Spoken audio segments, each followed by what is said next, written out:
అందరికీ మన ప్రభువును, రక్షకుడైన యేసుక్రీస్తు నామమున మీ అందరికీ వందనాలండి. అందరూ బాగున్నారా? ప్రతిరోజు మీ కొరకు మేము ప్రార్థన చేస్తున్నాం. దేవుడు మిమ్మలను, మీ కుటుంబాలను ఆశీర్వదించునుగాక. ఈరోజు దేవుని యొక్క వాక్యాన్ని మనము ధ్యానిద్దాము. మొదటి రాజుల గ్రంథము 3వ అధ్యాయము 6వ వచనాన్ని మనం తీసి బైబిల్ తెరచి చదువుదాం.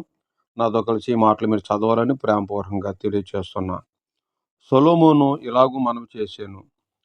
నీ దాసుడును నా తండ్రి అయిన దావీదు నీ దృష్టికి అనుకూలముగా సత్యమును నీతిని అనుసరించి యథార్థమైన మనస్సు గలవాడై ప్రవర్తించాను గనుక నీవు అతని ఎడల పరిపూర్ణ కటాక్షమగుపరుచు ఈ దినమున ఉన్నట్లుగా అతని సింహాసనం మీద అతని కుమారుని కూర్చుండబెట్టి అతని యందు మహాకృప చూపియున్నావు. ఈ కొద్ది వాక్యము దేవుడు ఆశీర్వదించునుగాక.